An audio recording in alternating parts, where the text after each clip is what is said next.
All right, it's 5:30, so I'll call this meeting to order. Up first is the roll call. Council at Large Cummins. Here. At Large Postian. Here. Council Ward number 1 Hembry. Here. Ward number 2 Helm. Here. Ward number 3 McNeil.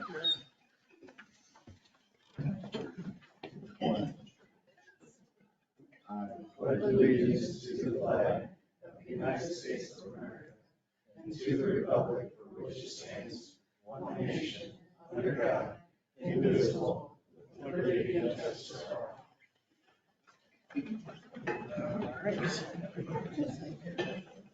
Go down to the agenda approval. If there are no additions, is there a motion to approve the agenda? Motion. Postian with the first. Second. And Helm with the second. Cummins, Yes. Hembry, Yes. McNeil, Yes. Postian, Yes. Helm. Yes. All right, the consent agenda, and these can be enacted with one motion unless one is pulled out. And that's the approval of the council meeting minutes from April 24th, approval of the council meeting minutes from May 1st, approval of the cemetery minutes from May 3rd, approval of the investment treasurer's report from April of 23, approval for a liquor license renewal at Casey's, approval of a new liquor license, which would be the Lucky Wife Wine Slushies, for a special event at 417 Cedar Street on June 10th. Approval of a trip reimbursement to KMAC Properties at 46 Spruce Street for $7,500. Approval of the purchase of wildland PPE gear for the fire department with a DNR matching grant. Approval of the restocking of supplies for electric department used in storm cleanup, but it wouldn't be to exceed $30,000. Approval of the mayoral appointment of Brett Eggert to the Planning and Zoning Commission. Also an approval of the mayoral appointment of Annie Schroeder to the Planning and Zoning Commission. And finally, the approval of the claims register, which includes claims paid under the current purchase policy. Do any of these need to be pulled out separately? Seeing there are none, is there a motion to approve the consent agenda? Motion. Posturing with the first Second. and Cummins with the second. Hembry, Yes. McNeil, Yes. Postian, Yes. Helm, Yes. Cummins. All right, so we do have 4 public hearings tonight. The first one is the public hearing. Oh, yeah, I'm sorry. I moved right past communications. All right, so this would be for anybody who wanted to address the council on anything that wouldn't be under our public hearings tonight.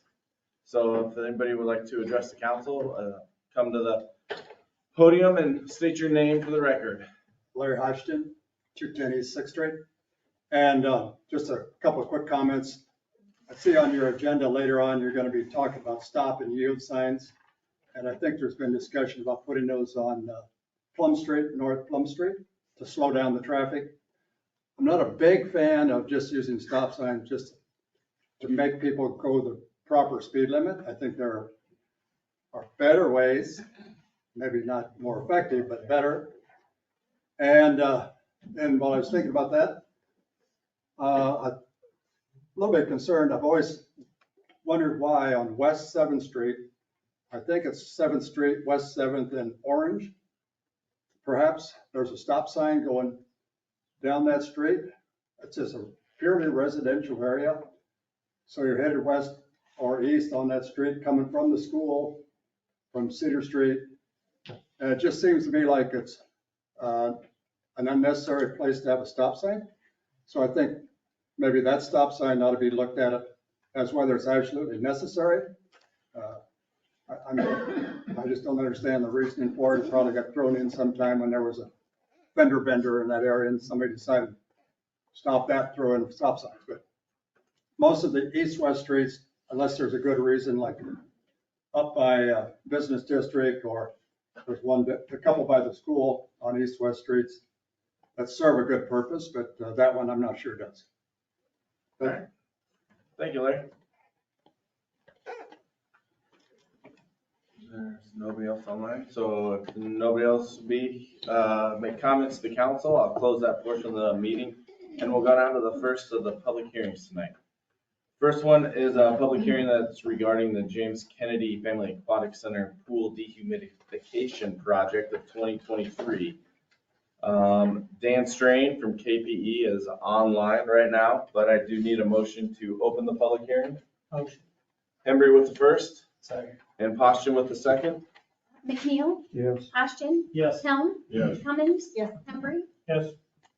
All right, Mr. Wagner, any comments yet from the public? No, but I know that issue that Dan will probably be asked about first and foremost is the proposed location for the unit. Yeah, so Dan, do you want to take that and explain how you guys ended up with that location? Oh, can't hear you, Dan. You're muted. Sorry about that. Yeah, there's several different things we're looking at here for this location. And I'll run through them kind of one at a time, and I'll try not to be too technical so people can understand. First is there's a rating of this unit called the SCCR, which is a short circuit current. Basically, it's referring to if there's a electrical fault at the unit. So there's a code requirement that your equipment has to be rated for your available fault current. This unit, there's different ratings, but this unit was ordered with a certain rating since it was on site. That's what we have to design to. And basically the fault current is, this is the easiest way to explain it. If there was a fault across there, there's only so much amps that it can handle before the unit explodes. The likelihood of this happening, not very likely, but there is a potential for that. That's why there is the code requirement. And so there's different ways you can handle it, but where it's currently located, we meet the requirement for that because part of that is the conductor length. And we have the conductor being routed around the building to get there. When you have a longer conductor, it loses the amperage. Sorry, it reduces the amperage. We could move the unit somewhere else to meet this requirement, but we would need to add like a transformer. And currently, that would add more costs. And then currently we don't know lead time on transformers. So a lot of transformers are long lead time right now. So we're kind of balancing some costs and schedule and trying to get this back up for you. Secondly, over on that area, there's the least amount of underground utilities. This is a big unit and it's going to have a concrete pad to sit on. This concrete pad needs a foundation that's going to go below the frost depth. So it's going to be 4 feet down or so. To the south of the building, you have like the surge tank, and you have all the piping for all the outside and exterior pools. And then the south side that was the west side, sorry, the south side of the building, like out front of the building, by the mechanical room, there is the gas piping, the water service entrance. There's the geothermal loop piping, which is still serving other heat pumps in the building. So you're covering up a lot more utilities. If you needed to get to any of those, they can probably do it, or it seemed less invasive, and you're covering up less where we currently have it located. Where we currently have it located, there is one large 10-inch storm pipe that is 8 feet below, and there's another smaller pipe that it doesn't list the depth on the original drawings. But if that is that's shown closer to the building, so we should be all right. But if not, that would be easier to reroute. And then third, so on this unit, there is basically, if we were to locate it somewhere else, we're at the shortest amount of ductwork run for the supply and the return. The fans have a certain amount of horsepower, and that horsepower can push a certain amount of air. The more turns and the longer length of duct you have, it could reduce the airflow going into the pool area. So if we were on the west side or the south side, we would need to do longer duct runs and more turns to get up and connect into the existing area, or we could always go back and redo all that ductwork. But as I said before, balancing cost and schedule of less ordering of new equipment or new ductwork. So where we currently have it located connects in shortest duct run and can guarantee not guarantee, but gives us the best airflow supplying the pool area. So those are the 3 main reasons.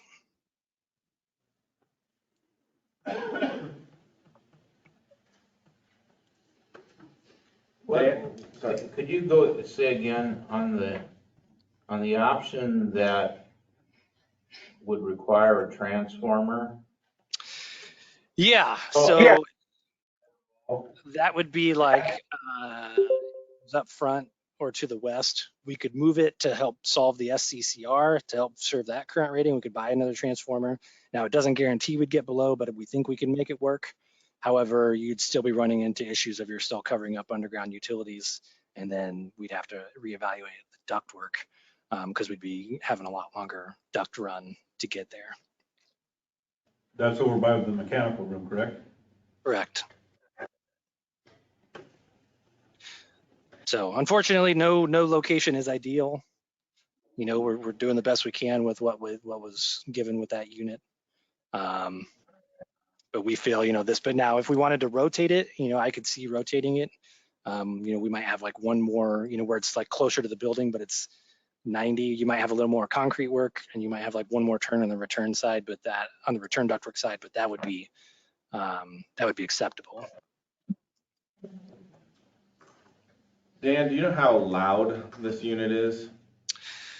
We do not. So we tried to get that information from the manufacturer, and they cannot produce. They can produce information of the fans if there's no casing on there, which is fairly loud. We tried to get them to give us something with the casing. So, you know, the fans inside a unit, and there's insulation, and there's a, you know, the metal cabinet around it.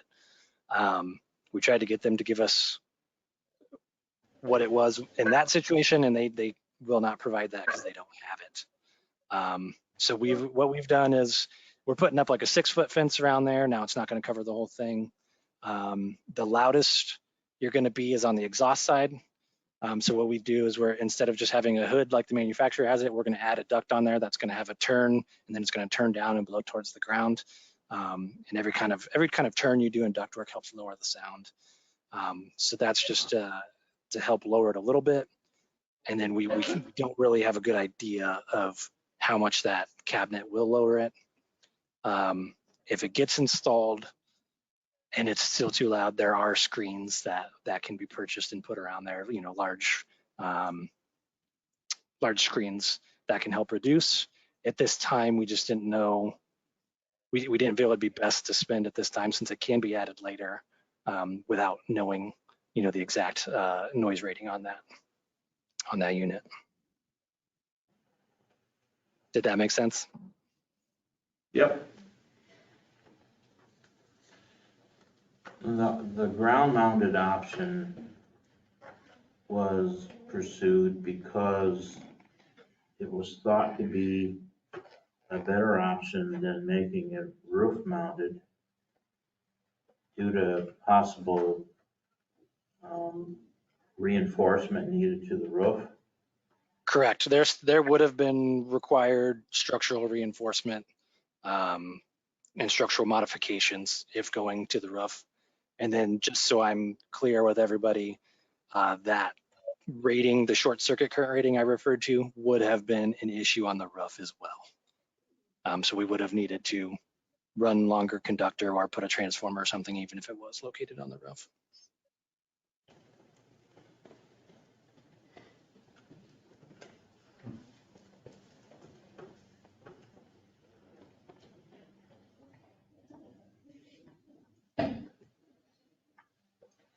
Anybody else have any questions for him? So am I hearing correctly that the short circuit rating, and you said that the unit could basically explode? If there was a ground fault. So a ground fault on a, you know, I'm a mechanical engineer at electrical, but it's basically if there's an interruption in the current, you know how there's like a live wire and there's a ground wire. If there was a fault in between there, that's where, you know, the unit could explode based on having a higher amperage. With where we've located it, it is rated for the amperage that would meet there, so that would not happen. So if you set the unit on the south side of the building, will you reduce that amp load for the unit? No, because we're closer to the mechanical room over there. Sorry, Dan, could you repeat that? We're closer to the mechanical room. So the electrical is the electrical panels that we have to come out of are in the mechanical room, and on the south side of the building is actually closer to that. So if we were to move to the south side, we would need extra equipment such as a transformer to reduce that current. Ron, are you asking on the south side directly or the southwest side? Like closer to the campground? Or are you talking about directly south of the form? Like where the landscaping is right in front of the building? The hopes are, since the unit's already on the ground, get it as close to necessary duct and electrical supply as needed, plus the gas. You know, relocation of our utilities will bear a burden on the utilities in their own right. But to put the unit, if it can explode next to patrons, okay, well, it'll be working really hard on drying during the summer months. Because it'll be trying to cool itself at the same time as pulling the humidity out. So if you run it further length, you know, electrical is more timid than any of the other utilities going to it. And electricity, you can't always guarantee the devices that are associated with it to be fault proof. That's why we have so many protections in them. My hopes would be, I don't think there's anyone with the city that would be servicing this unit. You'll hire it out. Right. If it's located at the front of the building and you put the privacy around it and heavily vegetate it, you know, to limit access to it, when you would have service personnel show up to work on it, you know, it would facilitate them to be able to come up and work on it, you know, on a routine basis and keep the unit, you know, taken care of. And a lot of this is being driven by what I've been pushed into with the school. The McQuay that sits on top of the I know what it sounds like. It was bad design, but we can control it. And Brad Getz can guarantee that he doesn't have to go reset it every time we have a program after the installation of the boilers. So if we can keep the unit for the pool service and taken care of, easily accessible for the service personnel, you know, shift it as far west as we can and still attach back to the existing ductwork, I think it helped the community, but the other aspect is you'd have to make sure that the park's monitored. Because we know how things are treated. You know, that's where some of the suggestions come from, to shove it as far west as you can against the natatorium and to keep it as close to the electrical and utilities as you can. You know, because if you start pushing out over the wing where the pumps are, you're losing value.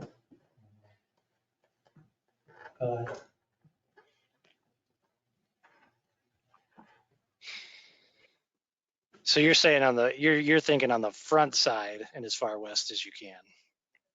Yeah, if it's at all possible to benefit utility electrical and not have too much of a loss for your fans, you know, for your recirculation. Yeah, so that's where if we were to do that, we would need a transformer, you know, which is months lead time at this point. We don't know for sure, but it's not a standard transformer, but it's basically just to reduce that current. So we would need one of those, which, you know, I mean, we could look into, but I don't know if it's 4 months, 6 months, 8 months lead time. And then, you know, I would probably redo some of the duct connections for that supply duct work, because the duct run would be too long over there. And are you? Go ahead. Dan, is the unit 483 phase? Correct. Do you have 483 phase to the building? Yes. Okay, off the main MCC panel, but couldn't you just run a dedicated leg for the unit? Yes, I believe it's off the main MCC. Okay, so the additional transformer, is it going to carry that much more load on the compressors? It would be, 88? no, the additional transformer would still just be, it'd be 480 to 480. It'd be the same voltage, and that's strictly just to reduce the fault current. The available amperage.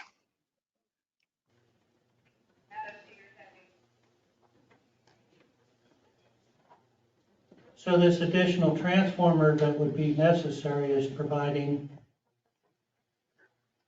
which aspect of it? The supply into for the compressors, fans? Yes. Yeah, so it would come from the MCC to the transformer and then out of the transformer to the unit. Because we need to reduce that amps before it gets to the unit. I'm sorry, I didn't understand what you're asking.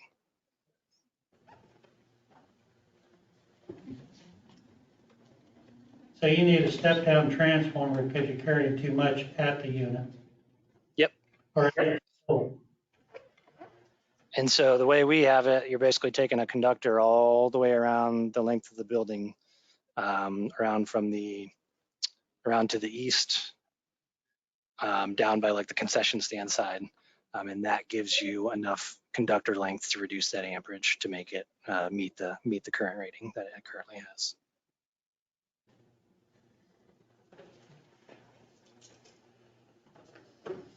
I don't know anybody else's thoughts on that stuff. I just think it's not a good placement to put it next to everybody trying to enjoy a summer.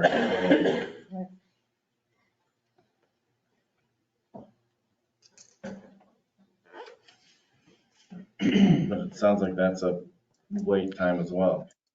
Is this something where you would want us to look into the lead time, and say, I mean, if it's 8 months or so, are you willing to wait to get it installed before then? I mean, you won't be able to fill the pool until you get the unit back up and running.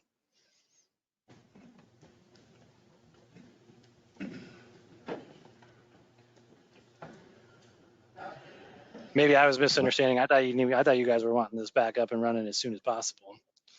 in And we're the pool. doing the best that we can with that. So We're saying that right now, it's not far off where it should be. And then he's saying that to move it just that little bit Yeah. is another 4 to 6 to 8 months. we don't know. We can look into that. I'll- I would appreciate it being looked into. We can make it so it's serviceable by the contractor, but then not kill ourselves with the lead time on the transformer. As you were saying with how stuff gets treated, I also know how kids throw things. And with it being around kids all the time.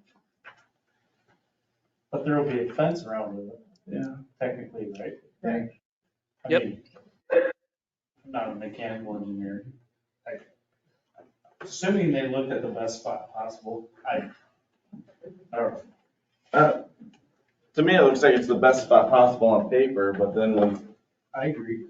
yeah, people enjoying their leisurely swims. Well, I look at it from two perspectives. The McQuaid for a lot, you can hear it anytime you pull up to the 25 jump. When it's screaming up there to cool us down inside. Yeah.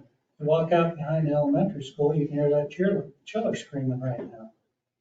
You wake up all 6 of those fans, you're gonna hear that. So if they're broadcasting their music, which they want to leisurely sit out and bake in the sun, or, wait in the pool, it's detracting to me. A little bit. Dan, let's, if you compared the two locations that are being discussed, one that's in the plan and one on the other side. If the modifications are made for the new location, would the unit perform just as well, or would there be any reduction in its performance due to the modifications you have to do? There wouldn't be any reduction in the performance because we would probably need to modify the supply ductwork on that south side on the interior. because you'd be putting in a lot more airflow in just one section. So we might need to modify some of that ductwork, but no, the performance would be fine. We would have to change it so that the performance is fine. Let me state it that way. And with this other location being kind of something that you try to picture, if moved, would this new location have any, once the council saw a drawing of it on paper, are there any, is there anything there that would stand out, or would it look fine there? Or, I guess what I'm wondering is, would this adaptation be noticeable, and how would it look? You're talking on the front side. Well, you would see the unit every time you pull up to it. You might lose some, you'd lose your sidewalk, or you might lose some parking spots. Because this unit is, I don't remember the width of it here. Hold on just a moment. And they're right now in the same place. We've lost them parking spots the last 4 months. Yeah. I'm trying to visualize what's, you walking under something. The unit's 8 feet wide and 32 feet long, so it's definitely going to be noticeable. You're going to have a fence around it no matter where it's located. But yeah, if you're locating kind of on that southwest front area, you'd still be covering up some of the underground piping. How often do you have to get to that? Not very often, but I suppose they can hopefully figure out a way to bore, or they might have to reroute some of that, like the geopiping. I don't think that's that deep to come up in the room, in the mechanical room, but we can check the original drawings and see. I know I looked at that, but I don't remember depths at this point.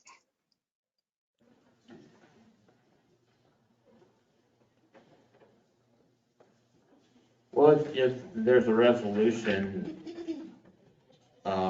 a little later in the agenda, if the council tabled that for tonight, how much time would it take you to evaluate this new option? We can call on the transformer and get that, within a couple days. Reevaluating the ductwork would take, a week or two for sure.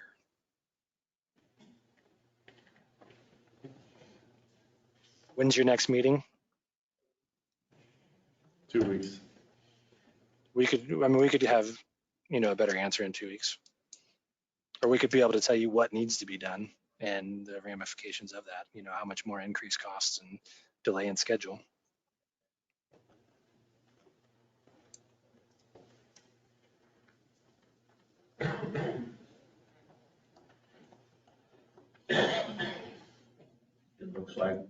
To me, it looks like when we get to that item, you're probably table it. Yeah. All right. Does anybody out in the audience by chance it's a public hearing, so if anybody else has used the pool and you don't want to. So is it Here. planned to go on the north side in the grass, like back by the slides, or where it's planned right now? Next to the pool deck, yes. Yeah. Like back by that mechanical room? No, northeast side. Yeah, East side by concession? Not. it'd be in between. In between, like the northeast double door and the center door. Okay, It'd be in between that. okay. They're proposing going north, south, or east, west, but then we're talking about possibly on the southwest side of the front. So, Where it's located right now, just moved a little bit to the west. So not where people are hanging out, but instead where they park their cars. All right. If no one else has any questions or comments for that public hearing, is there a motion to close this public hearing? McNeil was first and Helmuth second. McNeil? Yes. Ashton? Yes. Helm? Yes. Cummins? Yes. Henry? Yes. All right, our second public hearing. This is regarding the North Plum Street improvements in project 2023. Jack Pope is here. I do need a motion to open the public hearing. Motion. McNeil with first and Poston with the second. Poston, Yes. Helm, Yes. Cummins. Yes. Henry. Yes. McNeil. And there's Jack Pope. I'm actually over this way, so I can see the slides too.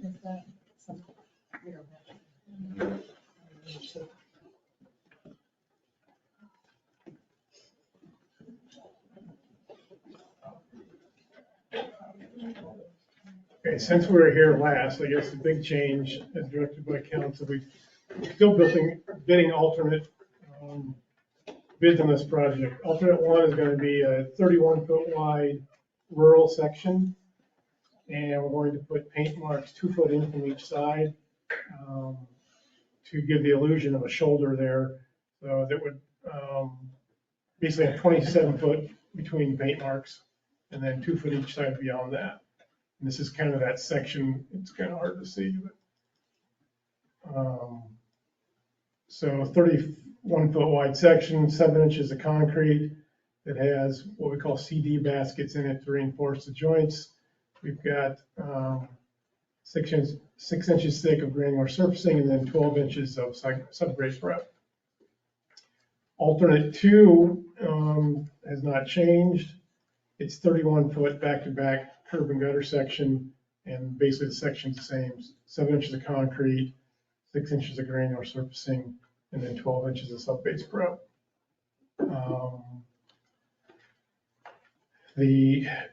I'll show this is kind of an overall scope of the project. So this is the 31-foot section with a 2-foot paved shoulders on each side.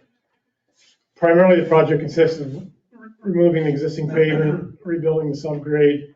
Then you can see the magenta lines are basically the driveway culvert to replace as part of the project and improve the ditching and the drainage flow through there, because what's causing a little bit of a problem up there right now is moisture.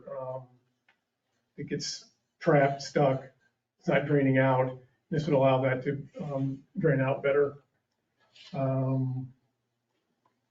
That continues on through there. We're ending the project here basically at this north property line here.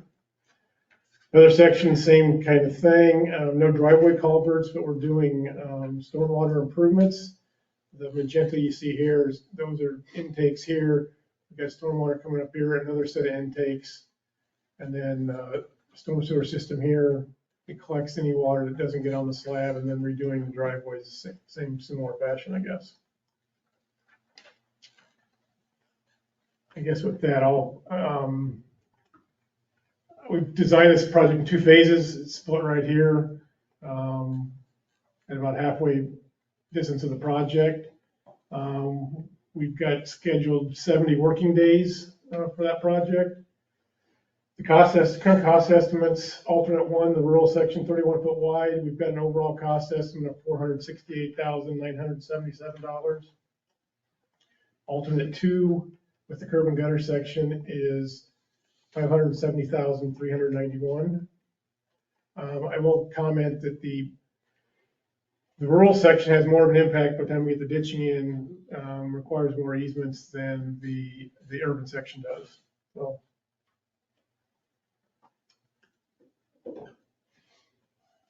With that, any questions of me or comments? Yes. You said there's an easement for an access road. Could you explain that? Yep.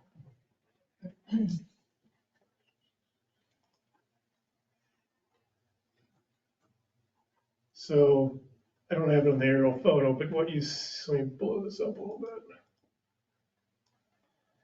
bit. So this is a crock court here, and then what you see here is a granular surface access road to get people in and out of here, as well as the properties along here during the phase 2 construction. How far up does that go? Into their property? Into their property. On the east side. We are roughly, we're asking for a 17-foot wide temporary construction easement, and it's going to be 5 foot inside of that, so it's roughly 12 foot beyond the existing property line.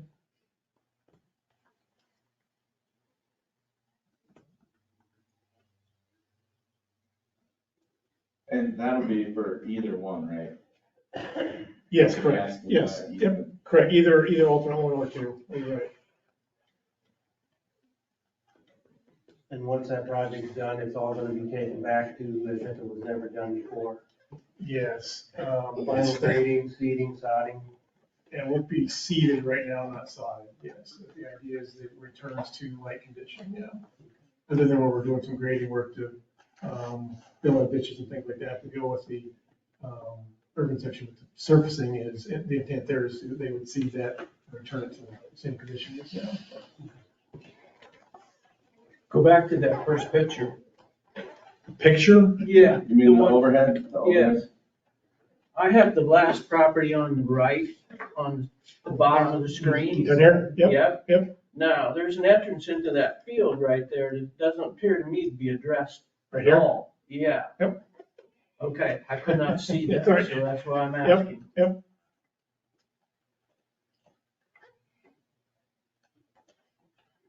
Is that far enough north? Well, I don't think so. they might have to adjust the location. I mean, that's where it is now, but yeah, we've got a plan for it. If we need to move it a little bit, we can do Yeah. that, yeah. It looks like, you can kind of, it's hard to see here, but this looks like it goes back, this is kind of a remnant of what was a drive once upon a time. No, No, no, there never was any drive Okay. there. that's my peony bed. Right there, okay. Yeah, I've lived all my life there, and there's never been anything there except the yard. Okay, so there might, maybe this is where Yeah, you're, right there. right there. So this might be it, okay. Yeah. Field entrance. It goes- Yeah. Goes across the yard, the grass part to get to the field, okay, yeah. We got A little accommodate to the that. north right Yeah. there. Yeah, I can see it. It's kind of, the contours show that there's a drive here, yeah. There is kind of a drive area, but we've never used it as a And drive it's never been area. used as long as, well, what they did use it for years ago when I was little, the house burned coal, and the coal trucks would come in on that secondary drive, the one about where you have the marker now. Okay. But the field entrance is farther to the north. Okay, yeah, I see that right here, so. Mhm.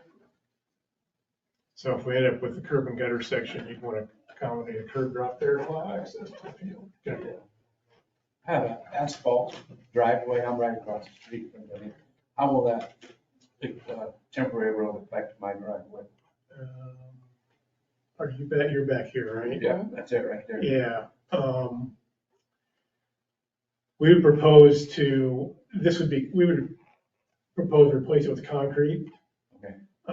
But during construction, it would, if you can see here, this yellow outline is what we propose to replace, and part of that is because of where the drive's gonna go to, it impacts your drive that much. Okay. Yeah, so here's your drive right here. If you can see that, let me blow it up a little bit more. You can see it real good on my screen. But here's the access road, and we would replace the drive here because of how we're impacting that drive.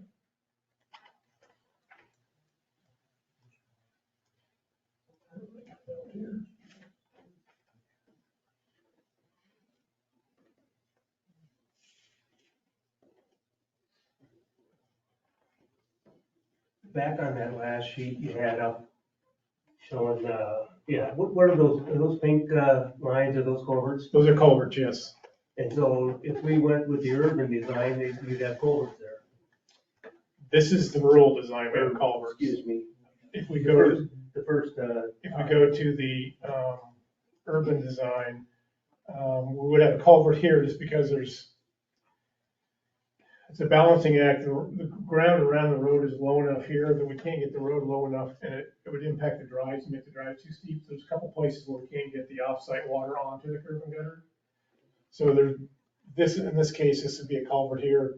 At the same point, I believe there's a high point somewhere in here.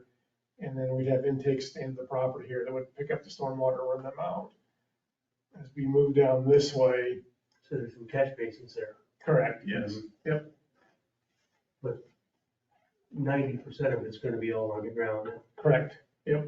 Yeah, down here, if you look, we have no driveway tubes down here. This is just a storm sewer behind where in this other alternate these are all driveway 2s we had to replace. So there's gonna be ditches there. Yes, correct. And there There was will a- be more ditches if we go with that design. That's correct. Exactly. What was that about the ditches? Can you say that again? If you go with the rural section, there'll be ditches, that drain the stormwater away from the project. Similar to what there is now. So can you explain that again here, the pink dotted line there, the second house?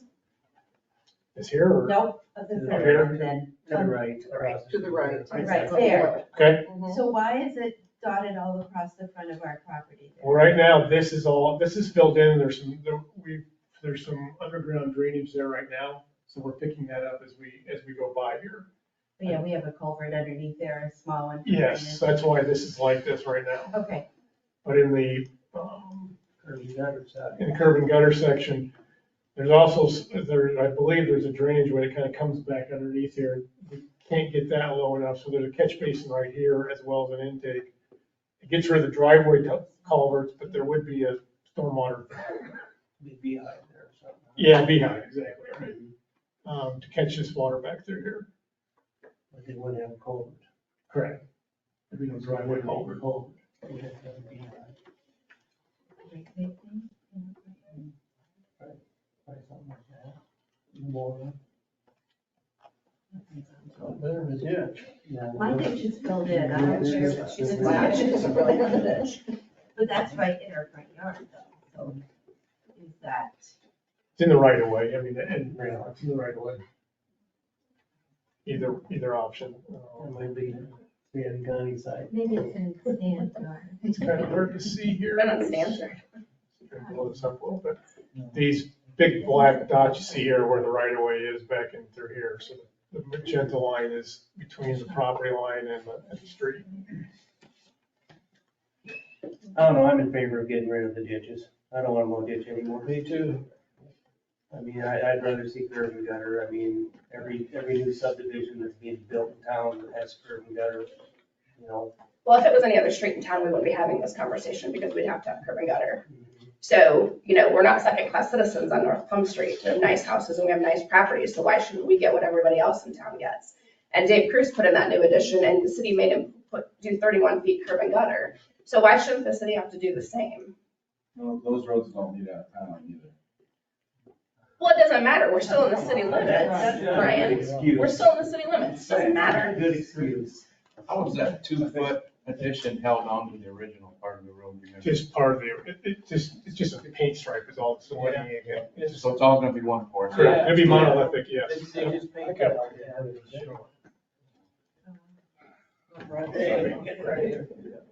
Get rid of it.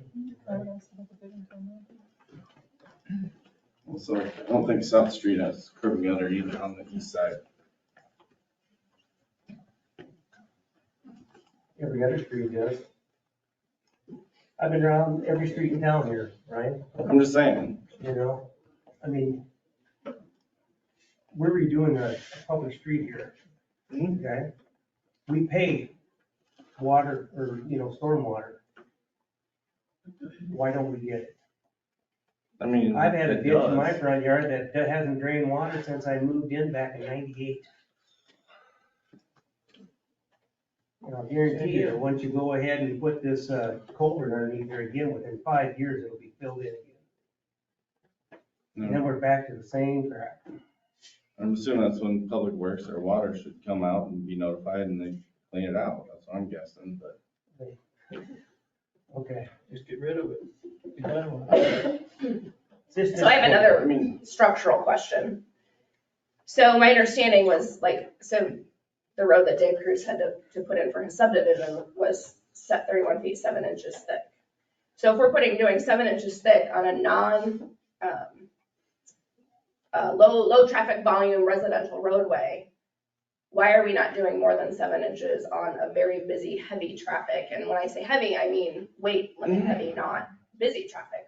I mean, it's not gonna hold up the same. So. That'd be an engineering question.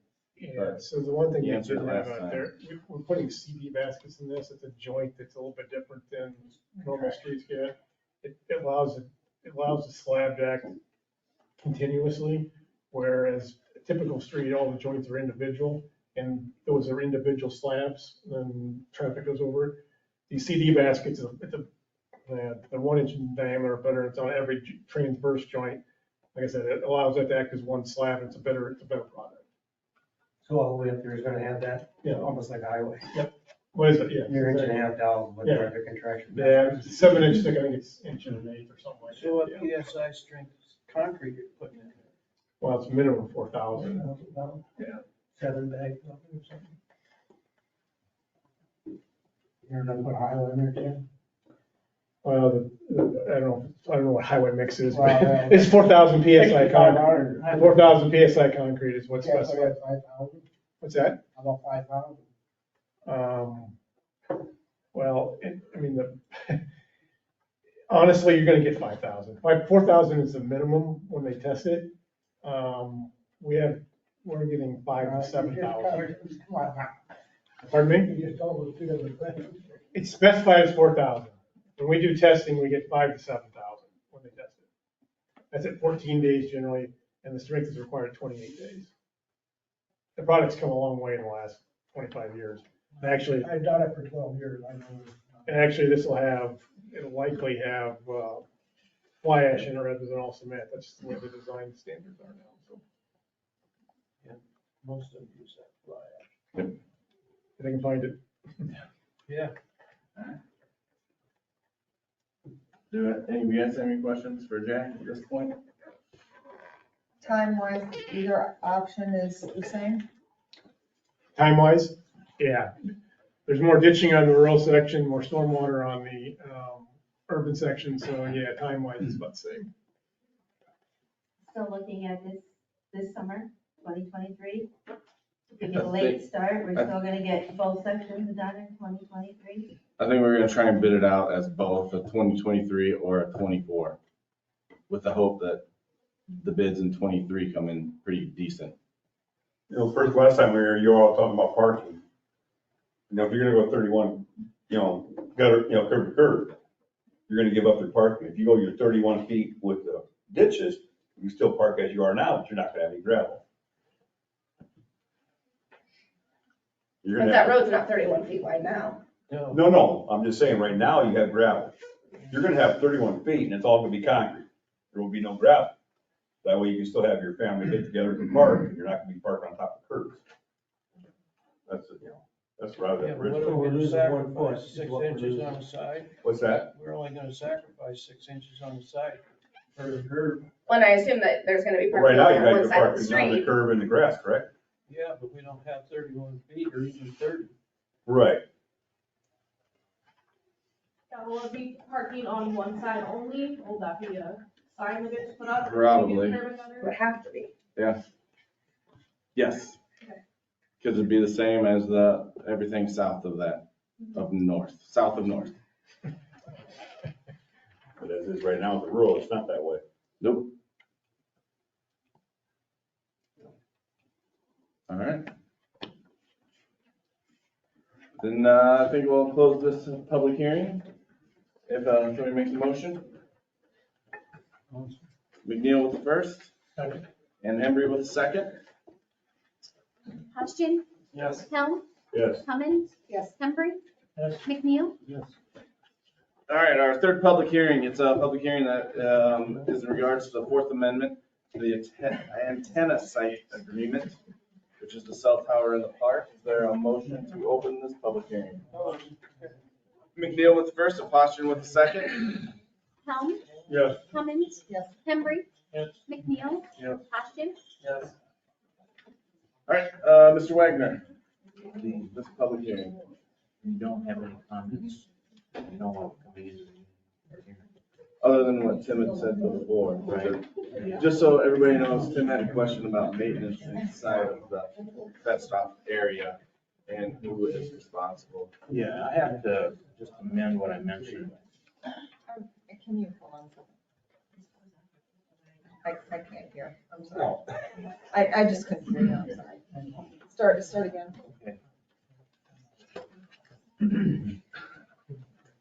Tim asked before the meeting about who's responsible for maintenance grass mowing, volunteer trees, that kind of thing. Okay.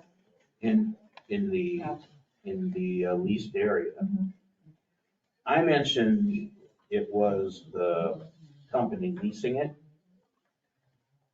I mentioned earlier that I asked them earlier this year to take care of it because of the neighbor complaining. Actually, remembering back last year that I got after them, and the company arranged having it cleaned up.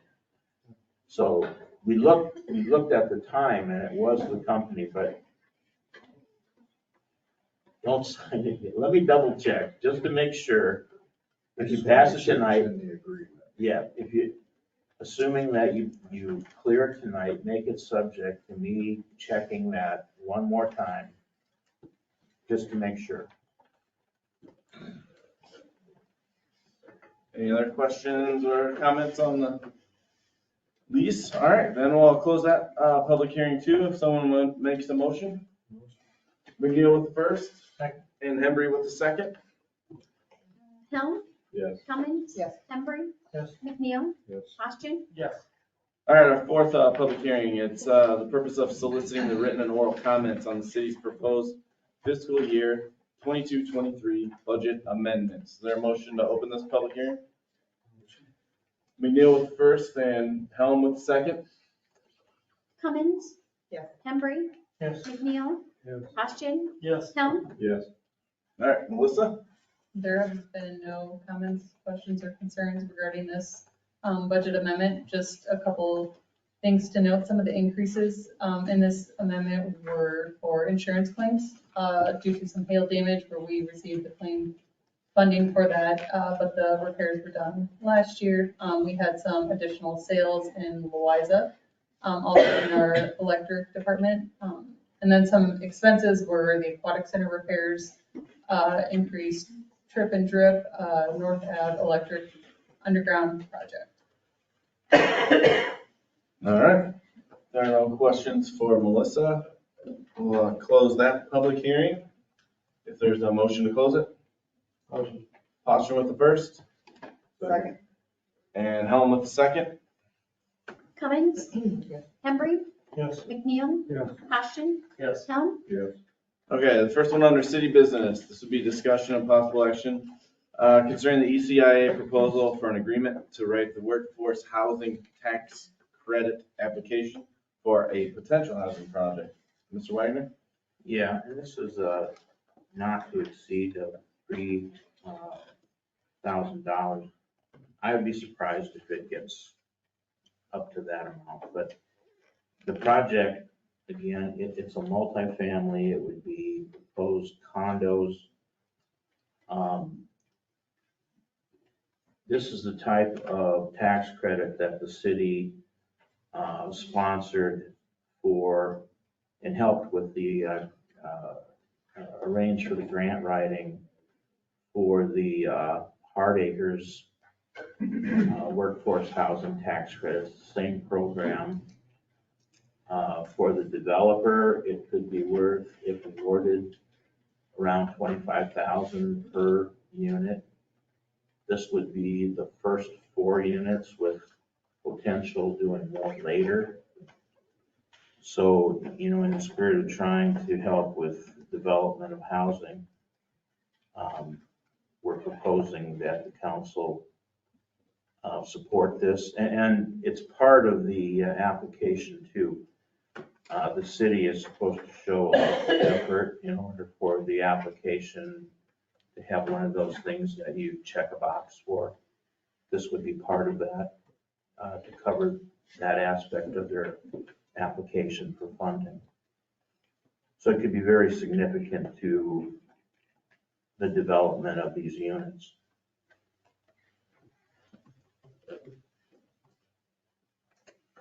Are there any questions for Brian regarding this or comments?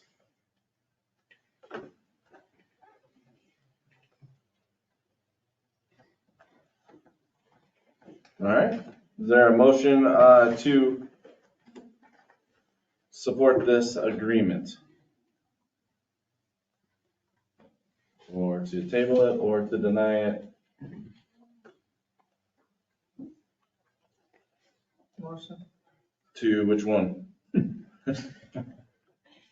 to approve it. All right, Cummins with the first to approve this. I don't know, can you go into more specifics about the housing project?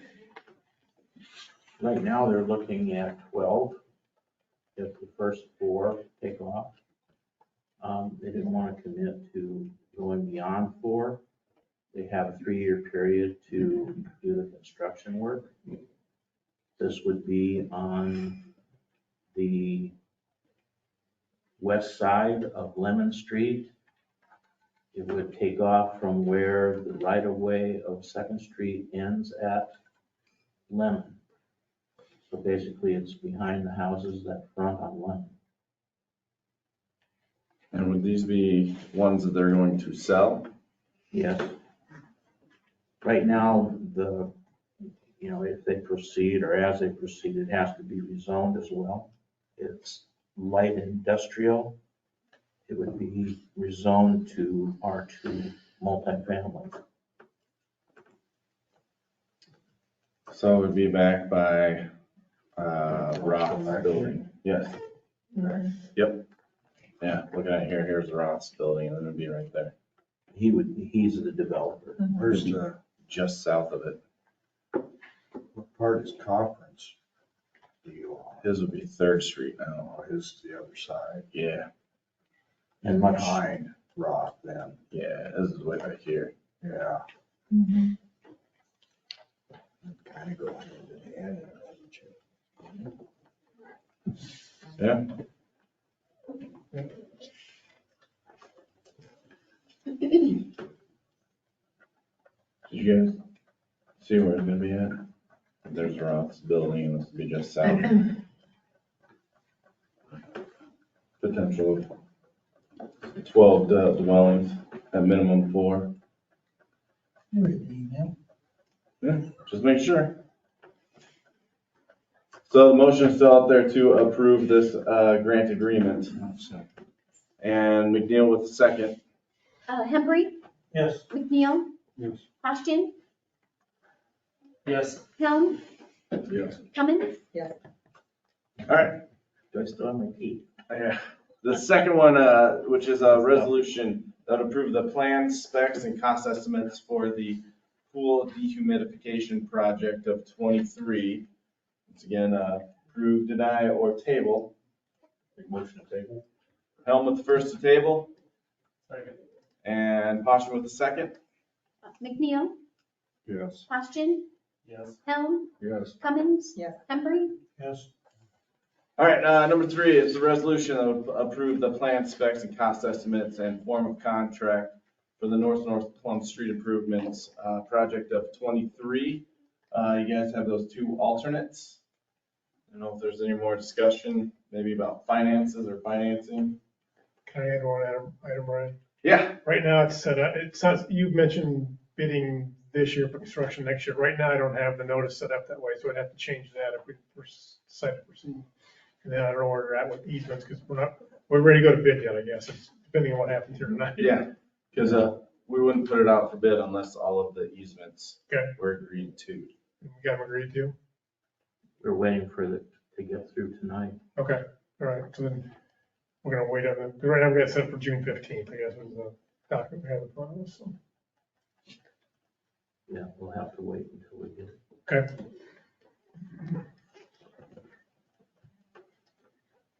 Motion to approve. Which bid for both or just one? You'd have to decide which alternate. I like the curb and gutter. All right, we got a motion for the curb and gutter alternate Second. and a second. And then,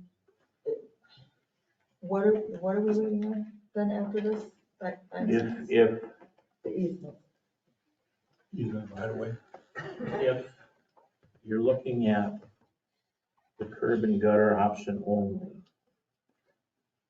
I talked to Melissa about this. It's likely that you'll have to accumulate funds for one more budget year. So we talked about it at the last meeting. I remember the comment was, what's one more year? I think that would be the case. If the council says curb and gutter, that's the one. And I think we're looking at next year. To accumulate funds into which fund? The street improvement CIP. And because of the sewer. Because of the added cost Yeah. of doing The storm sewer. for the whole project. And I know the hearing is closed, but I'm assuming that the public's okay with waiting another year if that's what you want, correct? We've waited, 6 years, we've got bumped back Right, for 6 years, and Right. is That's there why I'm ever gonna asking. be enough money? I think we've waited a long time. Is there another project that you can bump back on a year like we were bumped back for 5, 6? Well, I don't have an answer to that. This is. But I'm just asking if that is, I'm just asking if that's what it is. My understanding is that you guys want curb and gutter. Yes. Yep. Okay, We'll never that's get it just if my we don't do question. it now. But the project after you will be bumped back a year too, if that's any consolation. Not really, 5 years, 6 years, is a long time to keep getting Well, I guess bumped my back. question is, why didn't we have this discussion about curb and gutter or not curb and gutter like 4 years ago? Like, why didn't we vote on this 4 years ago so that the funds could have been saved or accumulated or allocated, whatever the right word is? Because we were saving up for it, so we wouldn't have to take out any obligation debt. Alan? I was just gonna ask, the process of accumulating funds, will that be excuse me, done by budgetary transfer then? From an existing fund to No. a fund for this? It's in So our there road won't be a use, legal our road budgetary use transfer. funds, our road use fund, we have a certain allocation each year, and so we've been banking that funding for those projects. So we have a capital improvements plan that's listed out certain street projects, and we have estimates for those. And so we've been planning for them, and we have been planning for this North Okay, Plum so for it would be a part of couple it. years. Part of those other budgetary transfers then. It will not, it'll come out of strictly road use funds Road for use. the road use part of it, yep. The storm will come out of a separate fund. Okay. In the meantime, if we've known this, that we didn't really have the money, the street hasn't been maintained all this time. We're sick of eating the dust. I'm sick of the potholes up there. I know they come and they put a little gravel in there, but 2 days later, they're gone. So is it gonna be maintained for a whole nother year while we wait? Are we gonna have dust control this year that we've asked for before that there was never any money for? They put that on already. What? They already Put it put on some last down to week. the north of us to the Yeah. south. But still drifting That didn't from our help us house. any. That didn't help I us still at feel all. like I put it on there. So is it Plum Street or is it north out in the country? Plum Street, No, Plum Street to the city limits, dust control was applied this week. but not in front of our Not house where in there's our gravel. There's no dust control. Well. Yeah, there's a huge chunk of gravel in front There's of a short section there, they didn't put any dust control. Yeah, Alan Caffey's. Yeah. All right, So so. can we be guaranteed we're gonna have some maintenance then if we have to wait another year? Or can you find more money somewhere else for the street fund? Will you come up and maintain the road for another year if we have to wait? With dust control first, potholes fixed? I'm assuming they'll do the best they can. I don't know. I'm not a streetologist, so I don't know what all goes into maintaining it, but If the council wants it done, that's what will happen. yeah. So there's been a motion and seconded for the curb and gutter. Can I ask a question? Yeah, From the original time we started this until now where we're at with the curb and gutter, we're about $200,000 additional, am I correct? Yep. Okay. That's the Well, why reason wasn't why. that assumed when we first started this? Nobody asked. When we first started this, we all listened to it here, that's why we're here now. Nobody asked us 5 years ago if we wanted to. I wasn't here 5 years ago. Well, that's what I'm saying, we've been having this conversation and complaining about the I street understand. and having these I conversations drove up with there and looked at all what you Steve guys and, had. the council members, whoever. I know where you're at. I'm sure Steve would love to not have emails from me ever again. I know where you're at. No, I love that. Yeah. All I right, did you email with the please at the end? It's your address, Steve. so it's Yeah, been motioned and seconded. Amy? Question, Yes. Helm, Yes. Cummins, Yes. Henry, Yes. McNeil. Yes. All right. So, Jack, we'll get to talking to you about what the bidding is supposed to look like for when. Yeah, what I'm hearing is we're waiting until next year because for budgetary purposes. Yeah. Yeah, And you have easement yet anyway, so right. we can certainly bid it, we'll bid it later this year for construction for the first payment to be July 1. As far as the maintenance goes on the road, we discussed that. I mean, like I said, I don't know what. Well, I don't know we have exactly cut back how on we come maintenance there.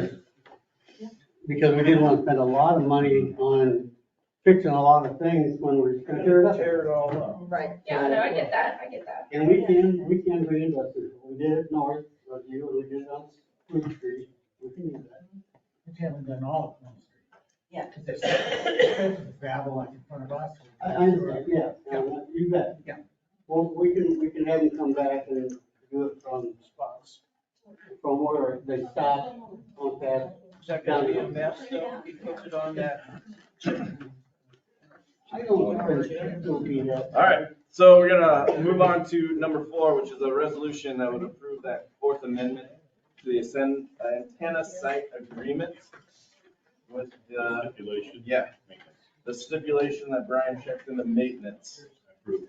Oh, you make the motion? All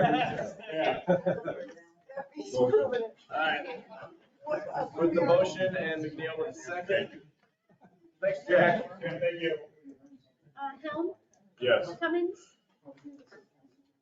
Cummins, Cummins, this is the antenna site agreement Oh, with, yes, yes. with the stipulation That's that fluttered. checks on maintenance. Yeah. She's fluttered down right now. Henry, Yes. McNeil, Hodgson, Yes. All right, the next one, it's number 5. It's a resolution that would amend the current budget for the fiscal year ending July 30th of 2023. No, June 30th of 2023, sorry.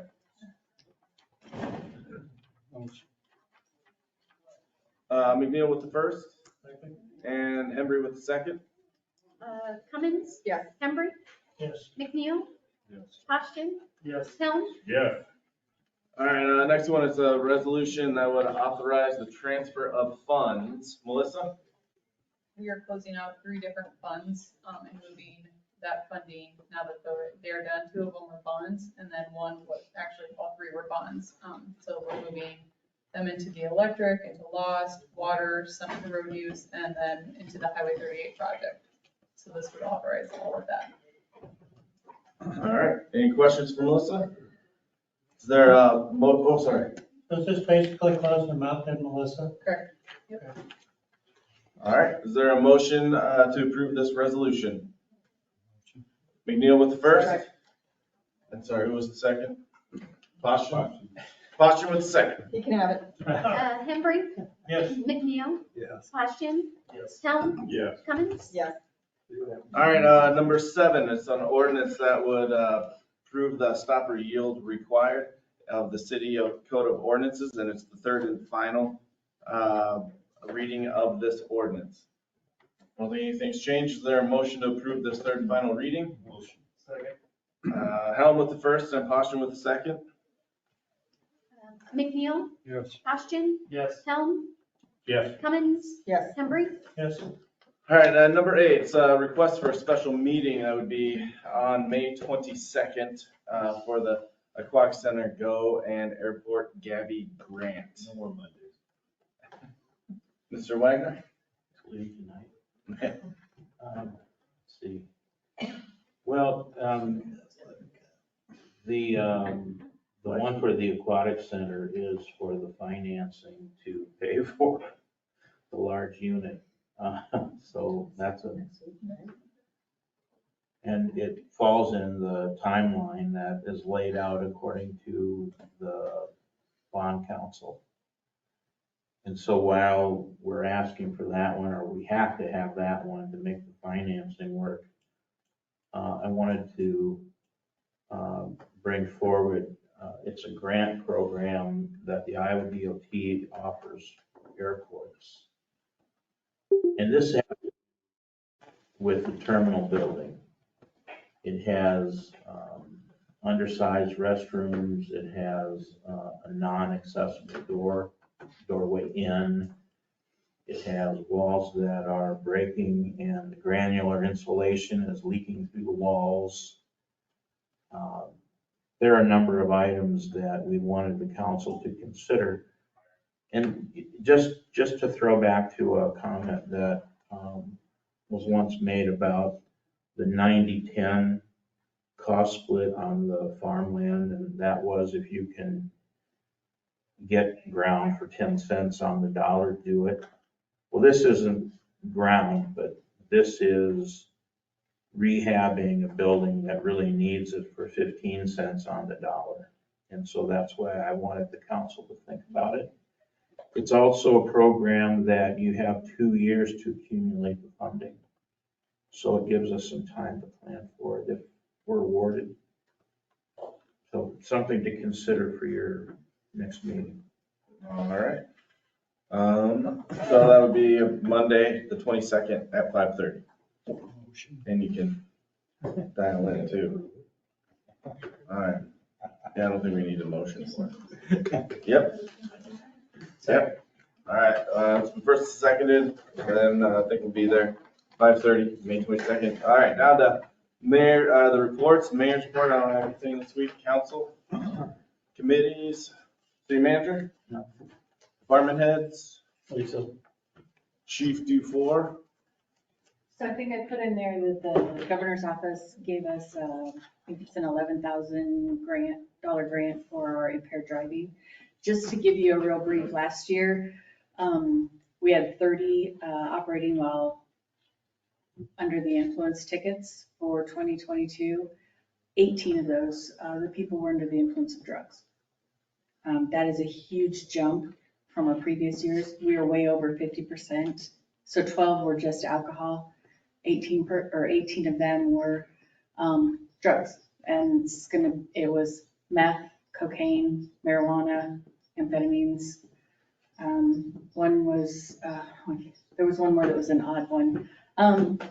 So they have given us even more money. Another thing that was, when I was doing the grant, statistically, we also had 6 child endangerment charges along with those. That's the highest we've ever had with our impaired driving. I know we get a lot of flack. They think that we park outside the bars to pull everybody over. We don't, but whatever. I do not want impaired drivers on the road with my family members. I don't want them killing one of my family members. So we're going to continue to do that. In the grant monies that we have, there's an educational piece. That's where we educate high school kids, drivers. We educate the public. We have an extra education piece now for the parents because we've had such a high number of child endangerment charges along with the operating while intoxicated. So we did get that piece. We have a little bit more money to replace a couple of our impaired driving goggles that we utilize in our education piece. We've been doing this for about 5 years. I don't know if you can actually tell how, what's the word? Tell how.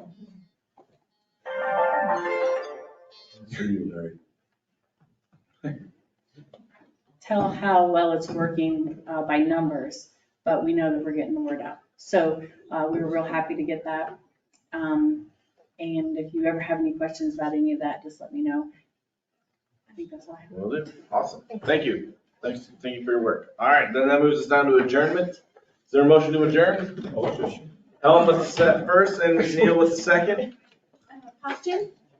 Yes. Helm? Yes. Cummins? Yes. Hembry? Yes. McNeil? Yes. All right, we are adjourned. Thank you, everyone.